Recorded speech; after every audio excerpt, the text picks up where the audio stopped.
ചേവായൂരിൽ കോൺഗ്രസിന് ഹൈക്കോടതിയിൽ നിന്നും തിരിച്ചടി. സഹകരണ ബാങ്ക് ഭരണസമിതിയിലേക്ക് തെരഞ്ഞെടുക്കപ്പെട്ടവരെ അയോഗ്യരാക്കണമെന്ന ആവശ്യം ഹൈക്കോടതി തള്ളി. തെരഞ്ഞെടുപ്പ് റദ്ദാക്കണമെന്നാവശ്യപ്പെട്ട് പരാജയപ്പെട്ട കോൺഗ്രസ് നേതാക്കൾ സമർപ്പിച്ച ഹർജിയിൽ അടിയന്തരമായി ഇടപെടാൻ കോടതി തയ്യാറായില്ല. ഈ മാസം 16-ന് നടന്ന തെരഞ്ഞെടുപ്പിൽ മത്സരിച്ച് പരാജയപ്പെട്ട 11 കോൺഗ്രസ് നേതാക്കൾ സമർപ്പിച്ച ഹർജിയാണ് കോടതി പരിഗണിച്ചത്. തെരഞ്ഞെടുപ്പ് റദ്ദാക്കണമെന്നായിരുന്നു ഹർജിക്കാരുടെ ആവശ്യം. തെരഞ്ഞെടുക്കപ്പെട്ടവരെ അയോഗ്യരാക്കണം, പുതിയ ഭരണസമിതി നയപരമായ തീരുമാനങ്ങൾ എടുക്കുന്നത് വിലക്കണം, ഇക്കാര്യങ്ങളിൽ ഹൈക്കോടതി അടിയന്തരമായി ഇടപെട്ട് ഇടക്കാല ഉത്തരവ് പുറപ്പെടുവിക്കണം എന്നിവയായിരുന്നു ഹർജിക്കാരുടെ ആവശ്യങ്ങൾ. എന്നാൽ ഇടക്കാല ഉത്തരവ് പുറപ്പെടുവിക്കാനാവില്ലെന്ന് വ്യക്തമാക്കിയ കോടതി ഭരണസമിതി അംഗങ്ങളെ അയോഗ്യരാക്കണമെന്ന ആവശ്യവും നിരസിച്ചു.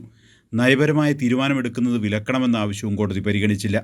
ഈ മാസം 16-ന് നടന്ന തെരഞ്ഞെടുപ്പിൽ ഇടതുപക്ഷ പിന്തുണയോടെ മത്സരിച്ച കോൺഗ്രസ് വിമതരായിരുന്നു വിജയിച്ചത്. തെരഞ്ഞെടുപ്പിൽ വ്യാപക അക്രമം നടന്നുവെന്നും പലർക്കും വോട്ട് ചെയ്യാൻ കഴിഞ്ഞില്ലെന്നുമായിരുന്നു പരാജയപ്പെട്ടവരുടെ പരാതി. ഹൈക്കോടതി ഇടപെടാൻ തയ്യാറാകാതിരുന്നത് ഹർജിക്കാരായ കോൺഗ്രസ് നേതാക്കൾക്ക് തിരിച്ചടിയായി. കൈരളി ന്യൂസ്, കൊച്ചി.